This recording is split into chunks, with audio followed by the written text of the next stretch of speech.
Channel की सभी update पाने के लिए सब्सक्राइब करें और प्रेस करें बेल आइकन।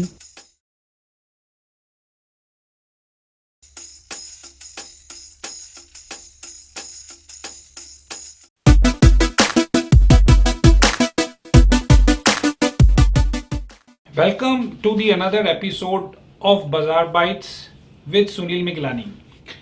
तो दोस्तों, आप लोगों का बहुत बहुत धन्यवाद जितनी आपने उत्सुकता के साथ, आपने एक्साइटमेंट के साथ हम सबको कमेंट्स में इस प्रोग्राम के अंदर जो रेलेवेंट कंटेंट बताया गया है आपने उन सबको एक्नॉलेज किया है, तो thanks a lot for that. और आपके कमेंट्स जो हैं हमें बहुत आगे के कंटेंट बनाने के लिए प्रेरित करते हैं और हमें आगे के कंटेंट की दिशा भी बताते हैं। तो इसी तरह से आप कमेंट सेक्शन में अपने व्यूज हमें देते रहिए। तो सुनील जी, जैसे हम ट्रेडिंग करते हैं अमूमन तौर पे, जैसे रिटेल ट्रेडर है, तो उसके दिमाग में बहुत सारी पैरामीटर्स चल रहे होते हैं जब वो ट्रेडिंग कर रहा होता है। सामने उसके चार्ट भी है और मार्केट नॉइज भी है, वो सुन रहा है, एक एनवायरनमेंट में बैठा है। तो हम जानना चाहते हैं कि वॉल्यूम क्या क्या रोल है। जैसे बोलते हैं कि volume is very important parameter in technical trading. तो वॉल्यूम को किस तरह से रीड और समझा जाए? जैसे ये तो सबको पता है कि लोग देखते हैं वॉल्यूम ज्यादा है या कम है, पर उसको किस हिसाब से कोरिलेट किया जाए अगर उसके ऊपर कोई ट्रेड लेना है या किसी पैटर्न को आइडेंटिफाई करना है। तो इसके लिए आप अपना जो आप क्लासेस लेते थे उसका वो एक एक्सपर्ट इसके ऊपर एक अपना व्यू दीजिए। देखिए, वॉल्यूम जैसे आपने बोला, वॉल्यूम बहुत ही इम्पॉर्टेंट पार्ट है किसी भी चार्ट एनालिसिस का, या जब हम मार्केट को एनालाइज कर रहे होते हैं तो वॉल्यूम एक बहुत बड़ा फैक्टर है। एक्चुअली प्राइस और वॉल्यूम को छोड़ के कोई तीसरी चीज़ होती नहीं है। जितने इंडिकेटर भी बने हुए हैं वो इन दोनों को जोड़ के ही बने हुए हैं। वो सारे इंडिकेटर के अंदर ये दो इंग्रेडिएंट्स डाले जाते हैं तो वो इंडिकेटर जो है तैयार होता है। वॉल्यूम अपने आप में बहुत बड़ी चीज है। जी हाँ। वॉल्यूम को जब आप चार्ट पे देखते हो तो आपको खुद अंदाजा हो जाता है कि स्टॉक जो पर्टिकुलर चार्ट है वो किस तरफ को अपनी मूवमेंट ले सकता है। और कोई भी मूवमेंट प्राइस की बिना वॉल्यूम के सपोर्ट के अगर है, वो मूवमेंट एक्चुअली हमारे लिए कोई भी रेलेवेंस नहीं रखती अगर उसमें वॉल्यूम का सपोर्ट नहीं है। वॉल्यूम को देखने के बहुत तरीके हैं। वॉल्यूम को कई लोग देखते हैं इस तरीके से कि हर मूव में, हर कैंडल के अंदर वॉल्यूम होना चाहिए। मेरा मानना है वॉल्यूम को देखने का यह तरीका नहीं होता। वॉल्यूम की आपको एवरेज देखनी है कि लास्ट हफ्ते, 10 दिन, 1 महीने में वॉल्यूम की एवरेज क्या रही है। और वॉल्यूम की जो एवरेज है, अगर आपको लगता है कि वो ड्राई होना शुरू हो गया वॉल्यूम का, तो इसका मतलब कोई ना कोई ट्रेंड चेंज होने वाला है।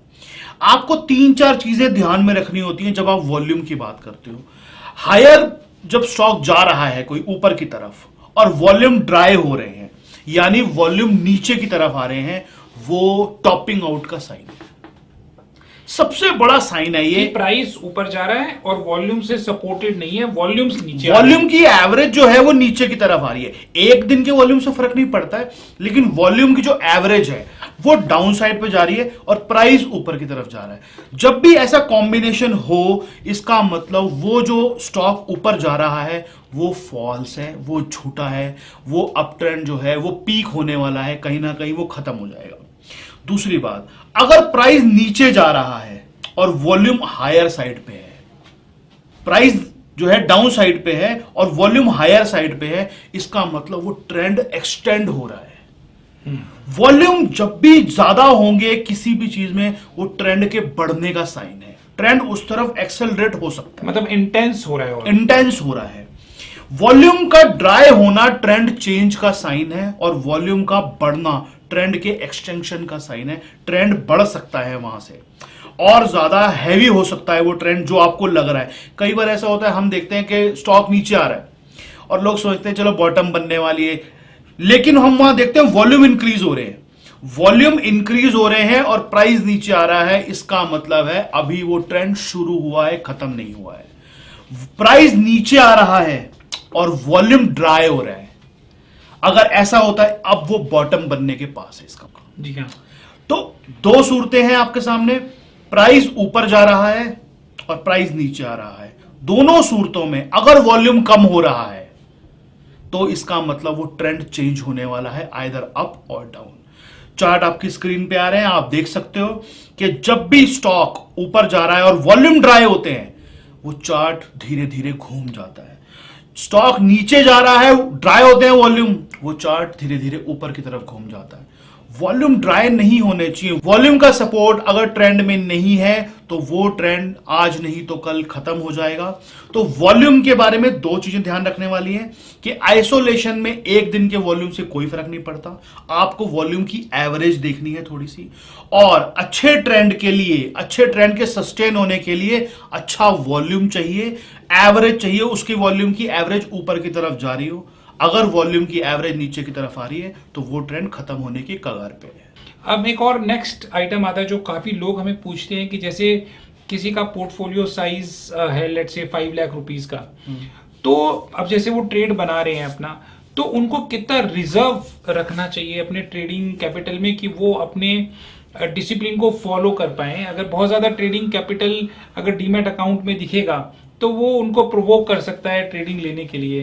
तो क्या वो एक प्रोपोर्शनेट या राइट अमाउंट है जो अपने पोर्टफोलियो के हिसाब से वो अपने डीमैट अकाउंट में एज अ ट्रेडिंग कैपिटल रख सकता है?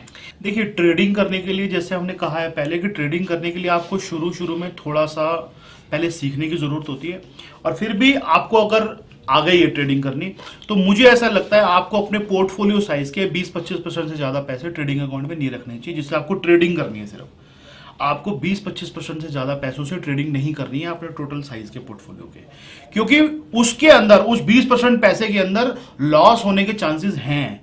और ड्रॉडाउन भी 20-30% का ड्रॉडाउन किसी भी दिन हो सकता है। अचानक से कोई आपने स्टॉक लिया, वो सुबह नीचे खुल गया 15%, तो क्या करोगे आप? आपको काटना पड़ेगा, क्योंकि आपका डिसिप्लिन है स्टॉप लॉस पर निकलना है मुझे। तो आपकी कैपिटल वहां पर आपको पूरी नहीं लगानी है, 20-25% की कैपिटल आप रख सकते हो, जो कि एक सेफ है मेरे हिसाब से। बहुत ही बढ़िया आपने इसका मेजरमेंट का तरीका बताया कि 20% ऑफ द पोर्टफोलियो साइज।